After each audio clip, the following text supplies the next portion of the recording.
Regardez ce dessin, ce schéma. Qu'est-ce qu'il y a écrit sur ce sac-là? Chef d'entreprise.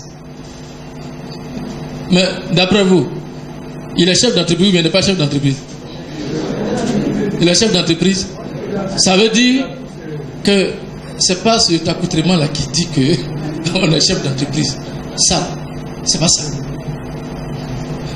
C'est ce qui est dedans, ce qu'on fait sur le terrain réellement, et ce qui nous permet de créer la richesse. C'est ça qui compte. Ce monsieur, il est certainement tout heureux. Il est chef d'entreprise. Donc, ne vous attardez pas sur les apparences pour porter des jugements. Moi, je suis devant vous, certainement, c'est parce qu'on m'a fait la présentation. Mais ce qu'il ne vous a pas dit, moi, je suis aussi chef d'entreprise. Maintenant, on a occulté ça. Avant d'être consultant, je suis chef d'entreprise. Et c'est ça que je gère au quotidien. Et ce que je suis en train de faire actuellement, c'est parce que je veux bien le faire. J'ai découvert juste une petite phrase dans les textes anciens de la jeunesse ouvrière catholique. Et puis ça m'a révolté. Pour moi, c'est pas normal qu'on soit dans l'église catholique, qu'on a entendu parler de la jeunesse ouvrière, et on sait d'où vient le mot ouvrier, et qu'on soit là à ne pas se transformer en ouvrier pour devenir un jour soi-même patron. Ça me révolte. Donc quand j'ai conçu ce projet, c'est en l'église que j'ai enseigné d'abord. Parce qu'il y a une phrase qui s'appuie sur un élément qui dit, c'est la force transformatrice de l'homme qui crée tout ce qu'on a. Autrement dit, Dieu a mis en nous une force de transformation. Mais qu'est-ce qu'on en fait? Qu'est-ce qu'on en fait? Et puis on se lève le matin, on est couché chez soi, en train de réfléchir, méditer sur les psaumes et autour pour nous permettre d'avoir un travail. Alors qu'on est fait pour faire nous-mêmes le travail, pour créer le travail. Voilà ma révolte.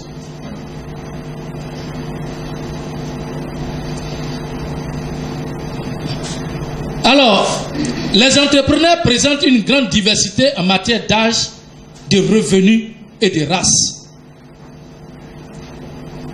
Qui sont ceux qui créent une entreprise?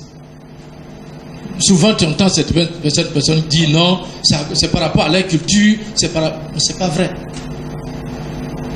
Est-ce que quand Dieu nous créait, même si on est de différentes cultures, il a dit, vous là, vous devez faire ça, vous devez faire ça. C'est pas écrit quelque part. En tout cas, jusqu'à preuve du contraire, je n'ai pas encore vu ça. Donc, il n'existe pas de profil type du créateur.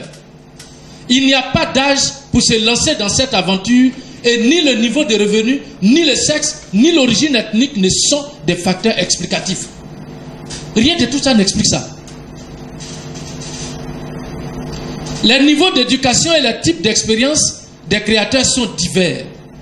Mais les études montrent que la plupart des créateurs ont un certain nombre de caractéristiques communes que nous allons maintenant examiner ensemble. Tous les créateurs d'entreprises ont des caractéristiques qui leur sont communes. Et vous allez voir, peut-être que vous allez vous découvrir dedans. Certains ont ça, mais ils sont en train de dormir avec. La première, c'est l'inventivité. Tous les créateurs d'entreprises sont inventifs. Parce que s'ils n'étaient pas inventifs, ils n'allaient pas créer quelque chose.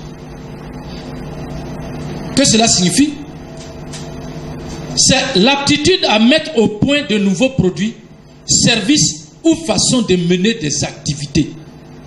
C'est-à-dire quand on veut créer une entreprise, on a toutes ces possibilités. Soit vous imaginez un nouveau produit, et ce produit, il y a un élément qui ne change pas. Ce produit doit répondre à un besoin. Tant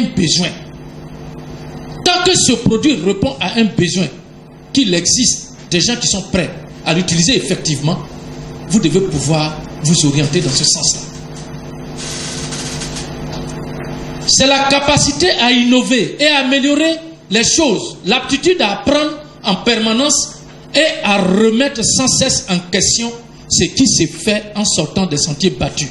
L'acquis définitif n'existe pas chez le créateur. Non, l'acquis définitif, c'est-à-dire que quand moi j'invente un produit aujourd'hui, samedi 28, demain matin, je dois commencer à réfléchir sur la nouvelle configuration de ce produit. Si vous avez bien remarqué, les savons de luxe qu'on utilise, les savons étaient tout droits. Quand vous sortez de leur emballage, comment ça se présente actuellement? C'est ovale. On a mis un petit trou dedans. Il y a deux objectifs. Soit c'est pour donner une nouvelle forme, pour séduire encore davantage les clients, mais il y a une autre facette dedans. Qui voit ça? Diminuer le grammage dans quelle optique? Dans l'optique de maximiser son profit. C'est-à-dire que quand on creuse dedans, on diminue un peu la quantité. Cumuler, ça permet de fabriquer un autre savon. C'est ça, le créateur. On a toutes ces imaginations, on a tout ça derrière la tête, et c'est comme ça qu'on réfléchit. Et donc, on est toujours inventif. Deuxième caractéristique, c'est l'enthousiasme. Un créateur d'entreprise, c'est quelqu'un qui est toujours enthousiaste. Moi, je suis devant vous. Quand on sort de ce cadre, je vous en prie, si vous me voyez, faites un peu attention, ne dites pas, mais c'est le formateur là, on lui parle, il ne répond pas, non. Je suis timide en dehors de ça. Je suis vraiment très replié sur moi-même en dehors de ça. Mais ne vous gênez pas. Vous m'approchez et puis on traite. Quand je suis sur le sujet, là, je suis enthousiaste. Donc, vous allez trouver les créateurs d'entreprises qui sont toujours enthousiastes. Si vous n'êtes pas enthousiaste, comment vous allez vendre votre produit? Comment vous allez vanter votre produit à quelqu'un? Vous venez et puis vous êtes à MOF, vous êtes là. Bon, j'ai tel produit, je vais vous proposer. Et puis vous êtes là. On vous regarde. Vous avez fini? Oui, j'ai fini. Bon, on va vous rappeler. C'est comme ça qu'on fait. Alors, qu'est-ce que cela signifie? Il motive le créateur d'entreprise à travailler d'arrache-pied 12 heures par jour, voire davantage, 7 jours sur 7, notamment au début, au moment où il faut faire décoller l'entreprise. Je vous en prie. Le travail.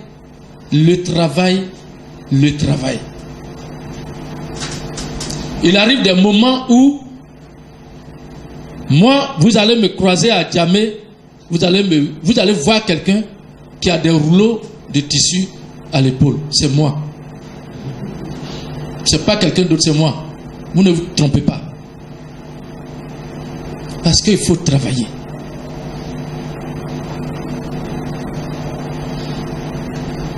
Les plus beaux plans et les meilleures idées ne débouchent sur rien sans un travail acharné pour aboutir à un résultat. Quand vous voyez les Asiatiques, je vous dis, c'est parce qu'on n'a pas... À l'époque, Houphouët-Boigny faisait partie des ingénieurs agronomes là-bas. Certains s'étaient posé des questions. Mais ils ont un terrain accidenté. Mais quand vous voyez ce que les gens font, vous vous posez la question si vraiment ce sont des normaux, des humains. Ils réalisent des choses que dans notre tête c'est irréalisable. Habiter au sommet de ces collines, où des fois il fait chose, l'anecdote, nous on a fini notre formation, on devait faire la cérémonie de remise des diplômes, et il s'est trouvé que c'était la période de canicule même, 45 degrés. Ils ont été très inventifs. Les salles, il n'y avait pas de... Ils ont ouvert tout ce qui est au vent. Et qu'est-ce qu'ils font? Le nom de la cérémonie, ils ont écrit ça avec de la glace. C'est-à-dire ils ont fait de la glace en écrivant le nom avec. Et puis les mêmes glaces, ils ont déposé tout ça sur le toit. Et on était dedans. Quand la glace fondait là, ça aérait la salle. Et en même temps, ce qui est là-bas, ça versait, comme s'il pleuvait. Ils n'avaient pas besoin de climatiseur, ne pouvaient pas fonctionner. Mais voilà, ils sont inventifs.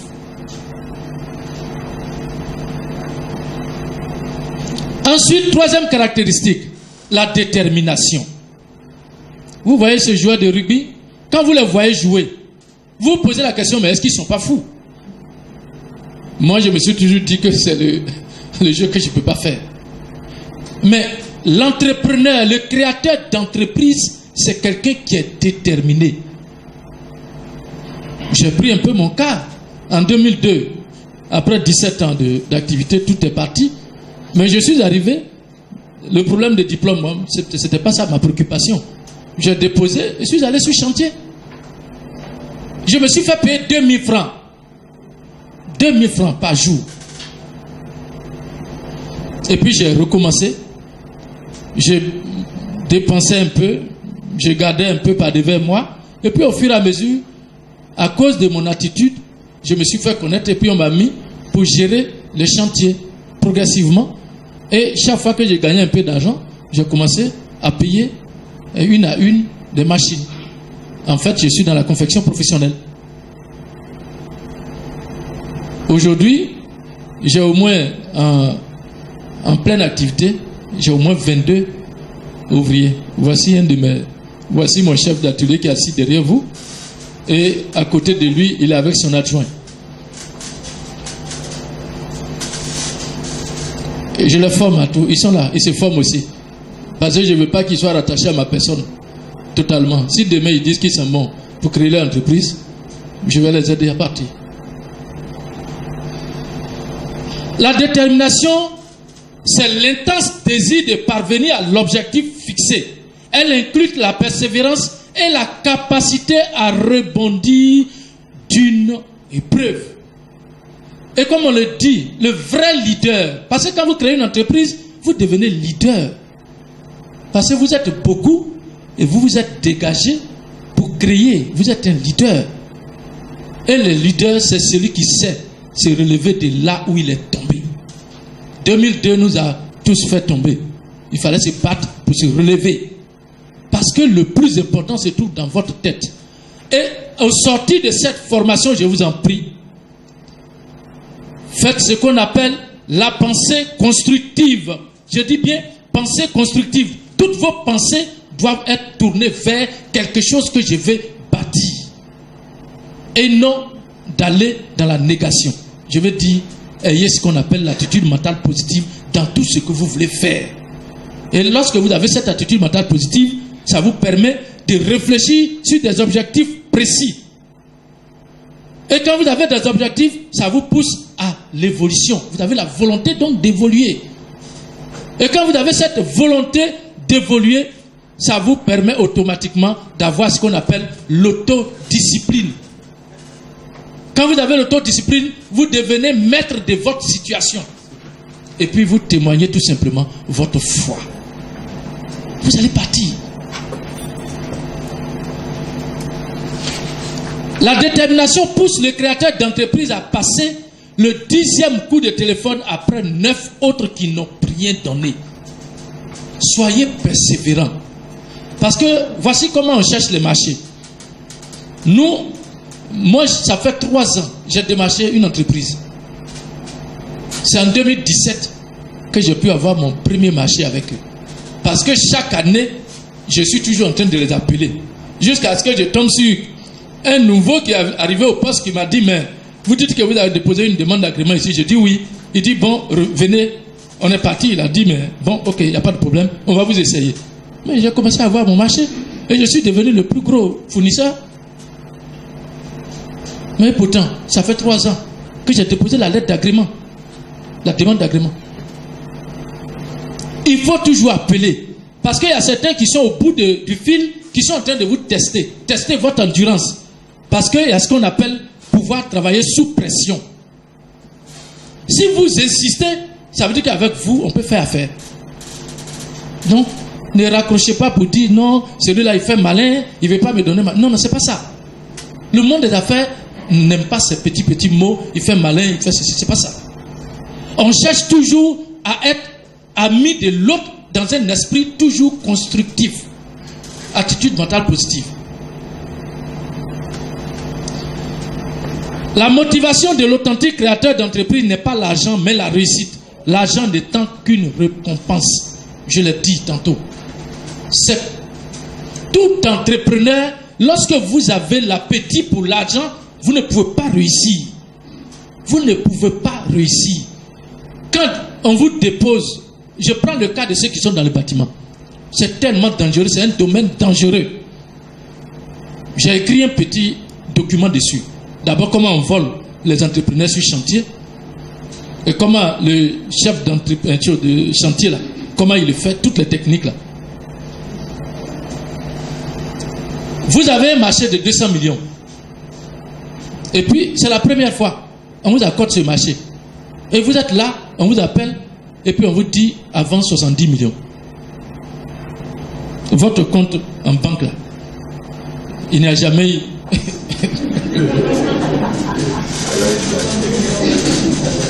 Il n'y a jamais eu autant de zéros. Quelle est la tentation? Quelle est la tentation? C'est faire plaisir. Bon, j'ai vu la X5 là, avec un ami, et si je mets dedans, comme c'est dans 6 mois, je vais rendre compte, et puis paf, vous allez payer. Ça vous fait peut-être 25 millions. Donc, dis-moi, il y a un peu encore, quand on va monter, on va arriver au chaînage bas, ainsi de suite. Et puis, patatras, il y a un problème dans le pays, et puis on s'arrête. On est là, vous reprenez 2 mois après.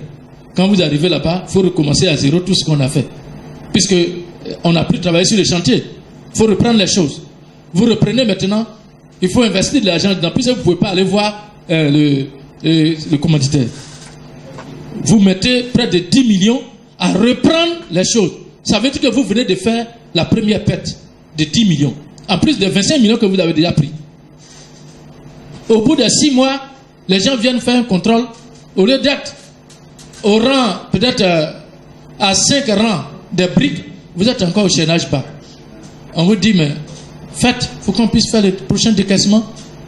Où est-ce que vous allez trouver les 25 millions? Puisque vous avez acheté la BM avec. Et voilà ce qui se passe. Et puis, plein de chantiers sont à l'arrêt. 70 millions, vous n'avez jamais eu autant de zéro, mais vous êtes tenté. Parce que vous n'êtes pas préparé. Parce que vous courez derrière l'argent. Vous ne courez pas derrière la réussite. Ça veut dire que vous n'avez pas eu peur. Vous n'avez pas eu la crainte de Dieu pour dire, tant que je n'ai pas fini pour avoir le bénéfice, cet argent ne m'appartient pas.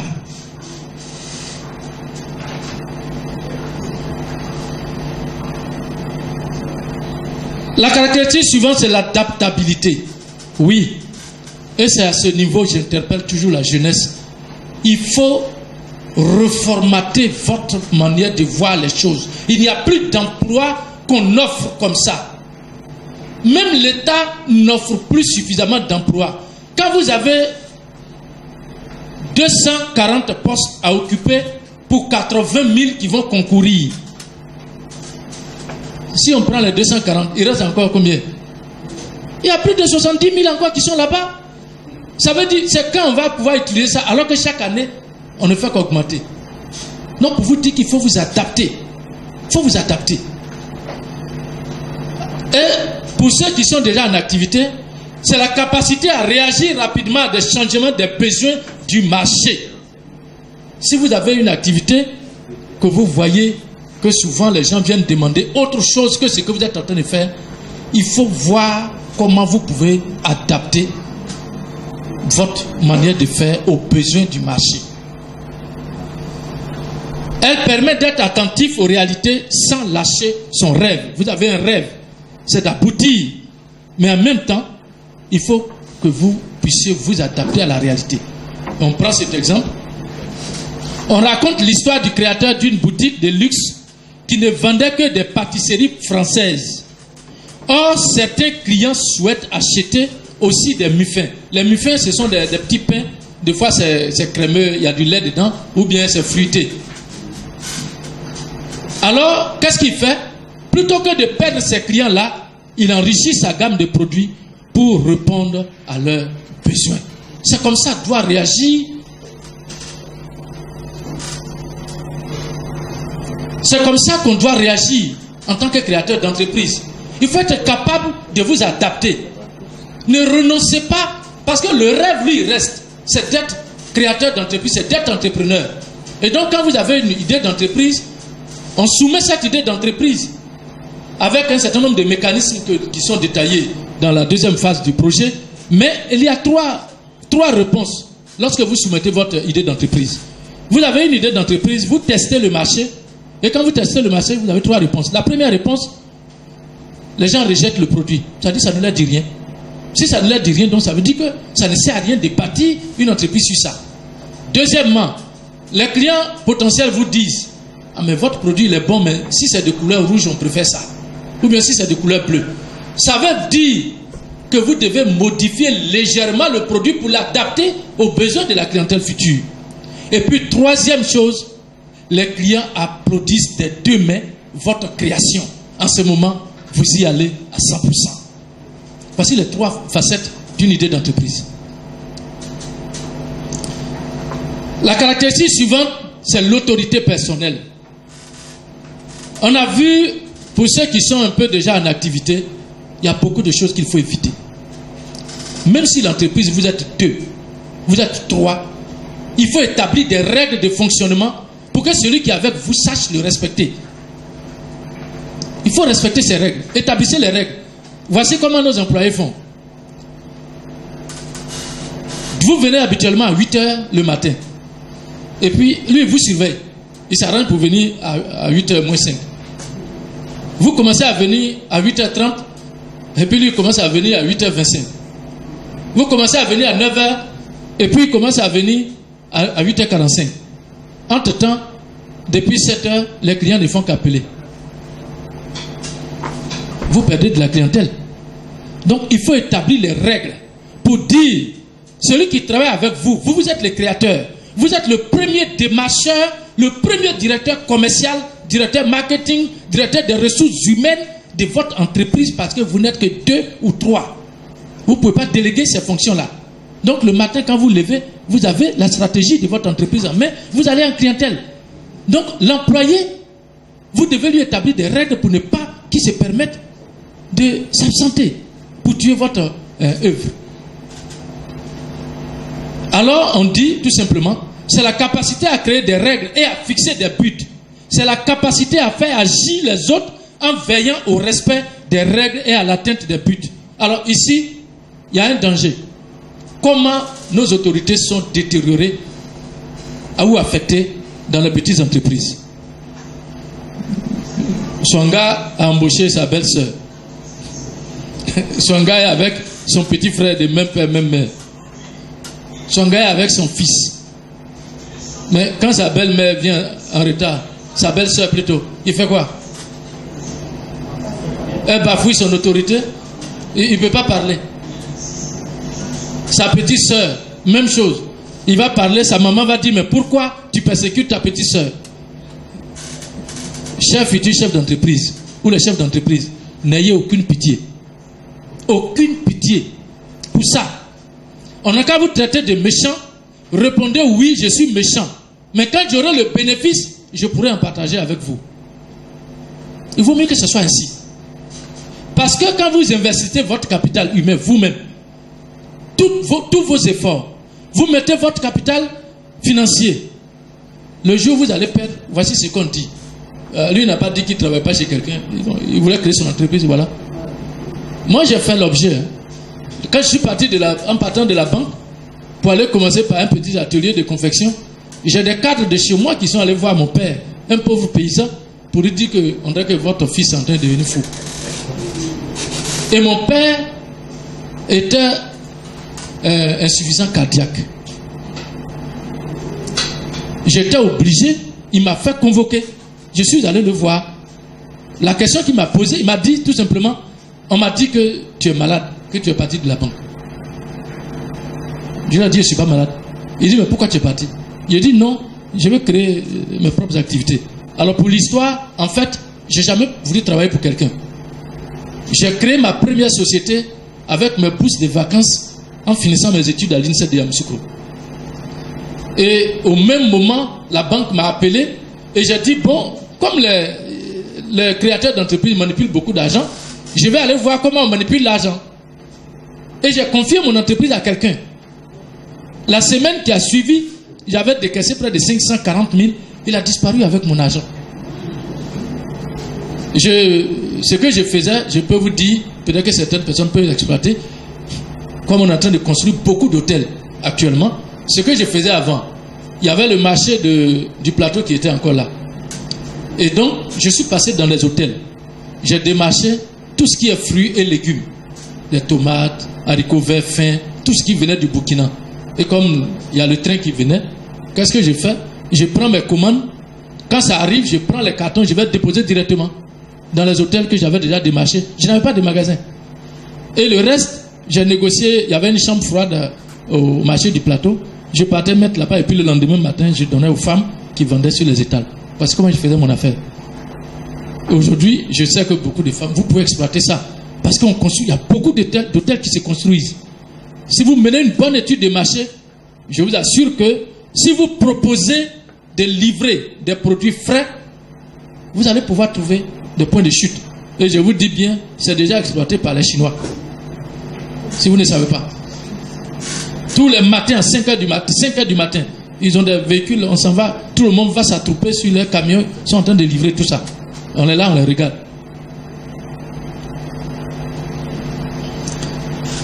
La passion, la caractéristique qui anime aussi les créateurs d'entreprises, la passion. Tous les créateurs d'entreprises sont passionnés. Pour faire acheter votre produit, il faut que ce feu-là brûle en vous. Quand vous asseyez devant quelqu'un, à la limite, vous sortez aujourd'hui de cette formation, vous êtes devant quelqu'un que vous fréquentez habituellement et vous lui dites, mais moi je vais vendre les fruits et légumes aux hôtels. Et je sais que ça va marcher, il faut que je mette une étude. Il faut qu'il vous dise, mais vous êtes devenu fou ou bien quoi? Répondez oui, je suis devenu fou. Mais ma folie là, le résultat sera après. La passion, ça anime tous les... Vous allez demander des centaines de millions à quelqu'un et puis vous parlez comme si on vous a envoyé juste pour faire une commission. Non. Il faut être passionné. Moi, je suis devant vous. Vous sentez que je suis passionné par la formation parce que j'en ai tellement que des fois quand je suis assis, je ne suis pas en train de faire formation, je m'en veux. C'est comme si je suis égoïste. Je ne transmets pas ce que j'ai. C'est ça qui fait que je suis devant vous. C'est juste par passion, ça me plaît de le faire. Ce n'est pas le problème d'argent, ce n'est pas ça. Vous allez vous rendre compte que, alors je préfère vous dire, ce programme, quand l'ONU s'y a pris, par tête, ça coûte 200 000. 200 000 par tête. Mais les 3 premières étapes, comme la 4e étape individuelle, j'ai fait toutes les études pour que les 3 étapes ne dépassent pas 55 000. Parce que c'est une manière pour moi d'aider.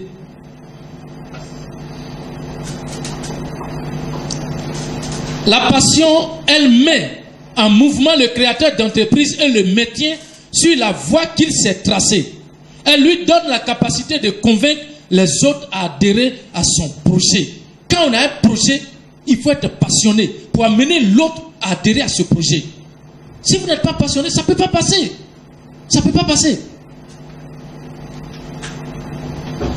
Elle ne peut certes remplacer la planification, mais elle permet de maintenir le cap sur le but à atteindre et d'obtenir des autres qu'ils examinent vos plans. Normalement, quand vous êtes passionné, on va pour vous déséquilibrer, vous êtes là. Alors, permettez que je fasse une petite digression. On est tous des hommes et des femmes.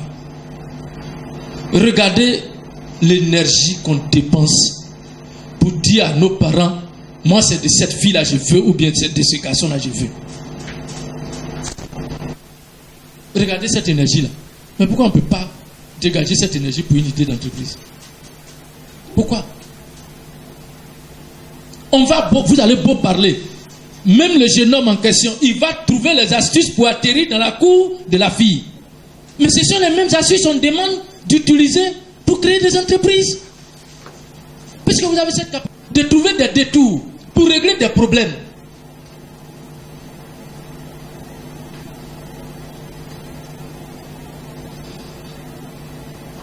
La caractéristique suivante, c'est la confiance en soi. Regardez ce monsieur. On est combien à être capable, le matin, avec notre sac, notre veste, de prendre 3 les marches d'un escalier. Mais quand vous avez confiance en vous, c'est possible. C'est possible. Elle vient de la compétence, mais aussi d'une bonne préparation qui réduit l'incertitude et le niveau de risque. Elle donne aux créateurs d'entreprises la capacité à écouter sans être facilement désarçonné ou intimidé. Aujourd'hui, si vous finissez cette formation, quand vous allez discuter avec d'autres personnes, vous n'aurez plus le même langage. Il y a certains mots qui vont changer. Ça veut dire que vous êtes préparé. Il y a une confiance qui vient en vous. D'ailleurs, la parole de Dieu qui dit « Je puis tout en celui qui me fortifie ». Philippiens 4, verset 13. Quand vous avez ça en vous, vous craignez quoi? Vous craignez quoi?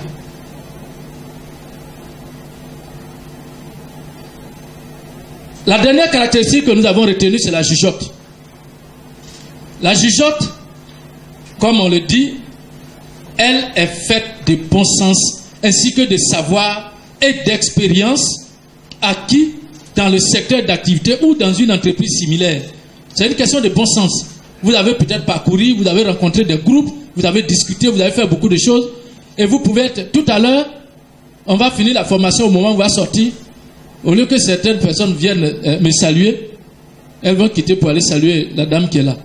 C'est une question de bon sens. Il y a quelque chose qui est passé dans son esprit pour venir échanger un peu. C'est une question de bon sens. La personne se dit, mais peut-être que celle-là, on ne s'est pas présenté individuellement, mais je vais me présenter à elle. Il y a peut-être une opportunité derrière tout ça. Et c'est comme ça que réagissent les créateurs d'entreprises. Le bon sens confère un jugement instinctif sûr. Le savoir et l'expérience donnent la compétence, c'est vrai. Beaucoup de gens ont de la jugeote sans s'en rendre compte. Simplement parce que, comme on va le voir devant là-bas, les destructeurs d'idées agissent sur ça. C'est-à-dire que vous voulez partir, vous vous retenez. Vous voulez dire, vous vous retenez. Et puis c'est après pour dire, mais moi j'ai pensé à ça, je ne savais pas que ça pouvait marcher comme ça, et j'ai laissé, ils ont exploité. C'est de ça qu'il s'agit. Celui qui sait tenir le budget d'une maison a un savoir-faire au plan organisationnel et financier. L'éducation, les emplois occupés et les expériences passées contribuent à cette qualité.